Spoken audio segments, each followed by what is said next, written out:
noite a todos do The Chapa. Vamos abordar as conjunturas contemporâneas atuais do futebol mundial, essa data FIFA que está chegando.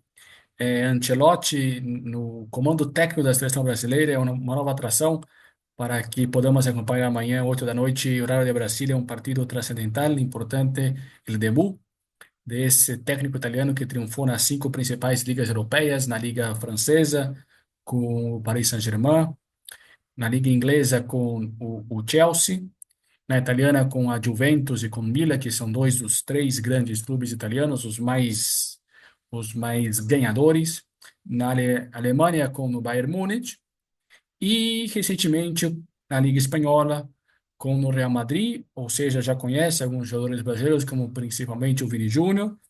Então parece que já tem essa harmonia, esse entrosamento, esse entendimento de como ele pode potencializar o Vini Júnior na seleção brasileira, que tem alguns jogos importantes, como por exemplo contra o Paraguai na Copa América, onde, se não me engano, fez três gols. Não obstante, o Tite não conseguiu potencializar o Vini Júnior como conseguiu o Ancelotti no Real Madrid. Praticamente o Tite colocava esse jogador na seleção brasileira para que seja um marcador nas laterais, e agora nós vamos ver essa atração do Ancelotti, um técnico estrangeiro, depois de muito tempo na seleção brasileira. Muita gente pedia essa intervenção de um técnico forâneo, e depois de muita resistência por parte dos mais tradicionais, a seleção brasileira tem o Ancelotti no comando técnico. Vai ser um jogo interessante. O Equador vive um crescimento futebolístico considerável desde aquela geração capitaneada por o craque Alex Aguinaga, Caviedes, Hurtado, é, é, e grandes jogadores que passaram, que vestiram Mendes, Ceballos na porteria. E o Equador, nos últimos 30 anos aproximadamente, é, tem conseguido classificações contínuas para o Mundial. A primeira foi em Japão-Coreia, 2002. Depois voltou em 2006 na Alemanha. 2014 no Brasil estava presente. E no último Mundial em Catar também estava o Equador, já com quatro participações mundialistas nos últimos seis mundiais. Então, o Equador é uma figurinha carimbada, já está classificado praticamente, é o segundo colocado, teve 3 pontos perdidos, começou com menos três e ainda assim está em segundo lugar, apenas atrás da Argentina, atual campeã mundial. É um jogo em Guayaquil, no estádio, no Barcelona de Guayaquil, no Monumental, una cancha pesada, muy caliente, el puerto de Guayaquil, y para Brasil es un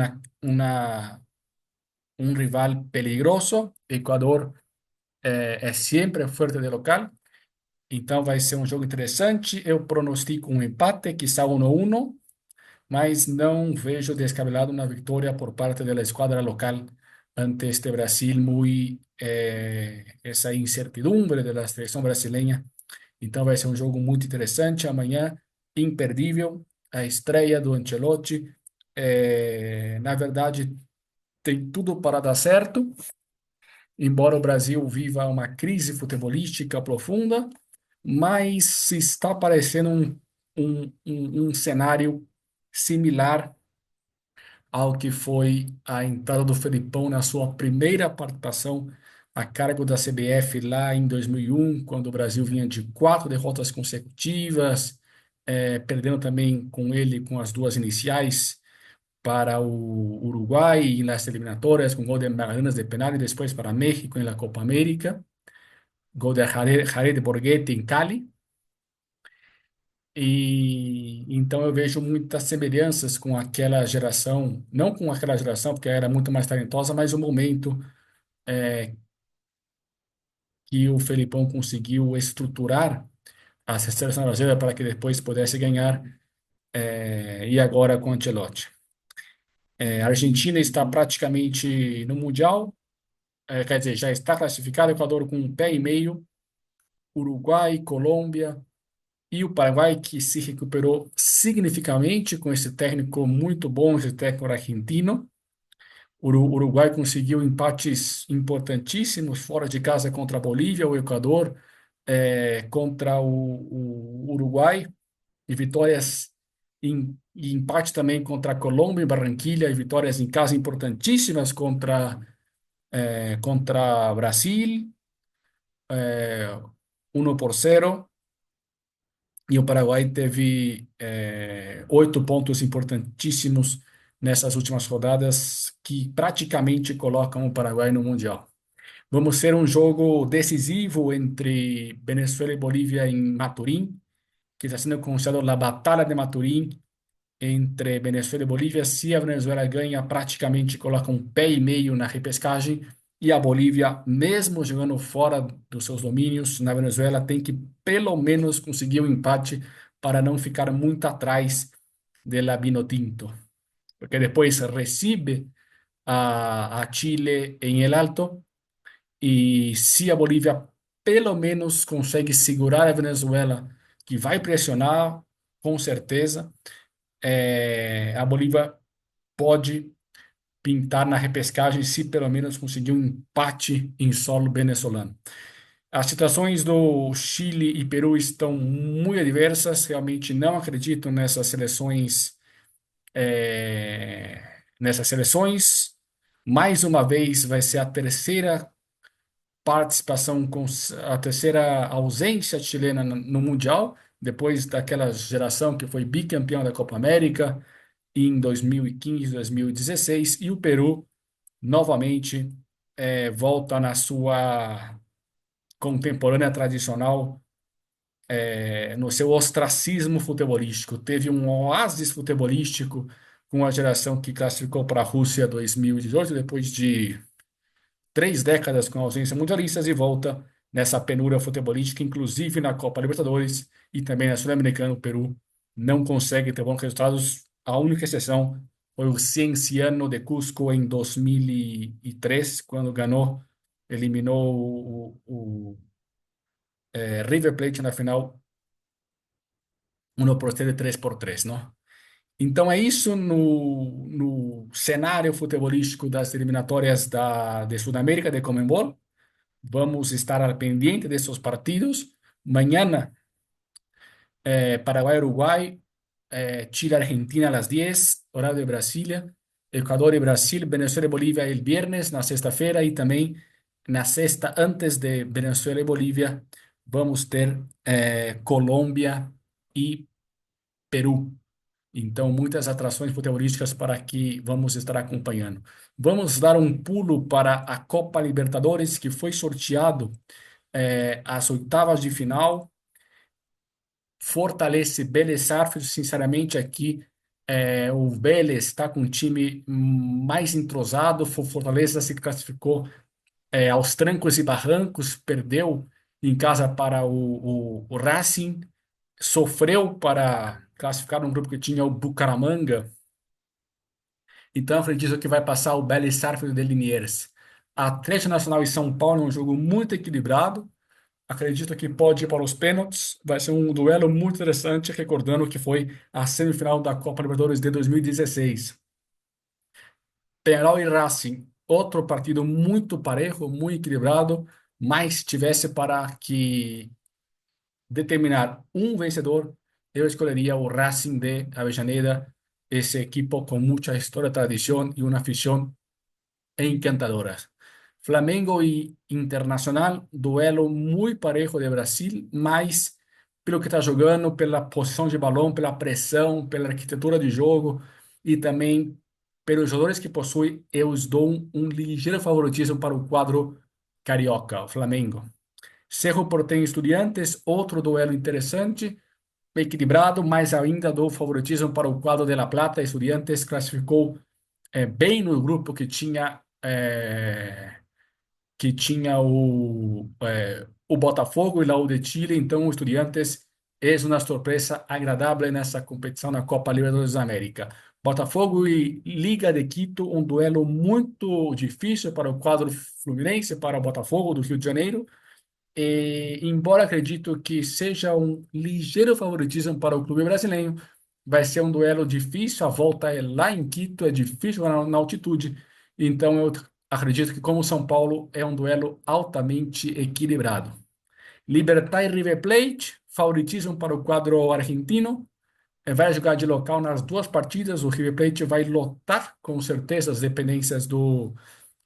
Acredito que o jogo nem sequer seja no estádio do Libertad, mas sim no Monumental de Núñez. E o River é muito próximo da Argentina, então vai ter uma considerável torcida na capital Asunción. Universitário e Palmeiras. Embora o Universitário tenha eliminado o Boca Juniors na fase inaugural, se classificou aos trancos e barrancos contra o, Univers, o Universidade Del Valle, de Equador. Embora seja um clube com muita tradição e história, o Palmeiras, com certeza, é o amplo favorito para passar aqui, claro, respeitando a tradição, a história e a grandeza futebolística do Universitário dentro do futebol peruano. Interessantes os confrontos. As oitavas de final iniciam apenas no mês de agosto, mas é importante já projetar esse cenário para que nós possamos acompanhar depois do Mundial de Clubes que vai chegar daqui 2 semanas. Vamos também ter a Copa Ouro da CONCACAF, que também vamos abordar futuramente. Mas essas são as projeções futuras para essa Copa Libertadores da América. No Campeonato Brasileiro, vemos uma espécie de um Flamengo ressurgindo. O Palmeiras, nos jogos mais importantes, está decepcionando. Perdeu para o Flamengo em casa 2-0. Para o Cruzeiro, também 2-1 fora de casa. E o Bragantino surpreende, fez uma campanha péssima no passado, mas nesse ano parece que vai brigar lá em cima até o final. Na parte de baixo da tabela temos o Sport decepcionando. É a pior campanha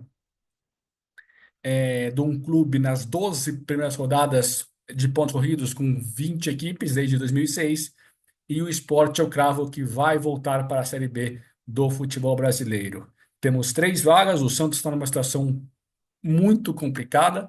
Se não vencesse do Vitória fora, estaria praticamente junto com o Sport. Então o Santos tem que abrir os olhos. Agora vai jogar, se não me engano, contra o Fortaleza lá dia 12 de junho, na última partida antes da parada. Então o Santos precisa realmente abrir o olho. Neymar complicou o clube contra o Botafogo em casa, foi expulso infantilmente e deixou o clube na mão mais uma vez. O Santos tem que somar o mais rápido possível, porque é necessário fazer pelo menos 47 pontos.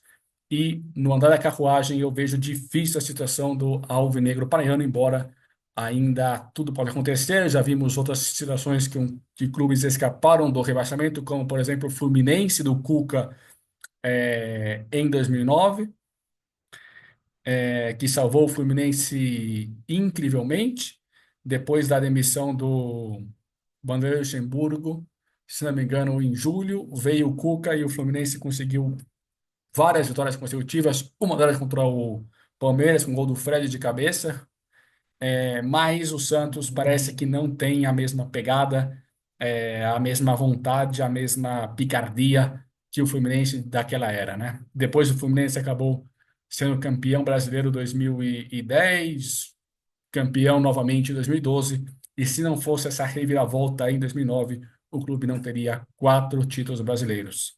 Já tinha conquistado em 70, 84, 2010 e 2012. O Santos parece que vai naufragar e realmente necessita somar o mais leve possível e melhor que seja contra o Fortaleza nesse dia 12. Então é isso, analisamos as projeções da Copa Libertadores da América, essa rodada da fecha FIFA em Sudamérica. Vamos ter amistosos interessantes para México de preparação para a Copa Oro que inicia na semana seguinte, mas isso nós vamos abordar na nossa próxima interação. Aqui nós estamos analisando mais a Libertadores, a fecha FIFA em Sudamérica, para que depois voltamos com mais atenção para o Mundial de Clubes da FIFA que inicia no mesmo dia da Copa Ouro da CONCACAF, que vão ser as nossas atrações na semana seguinte.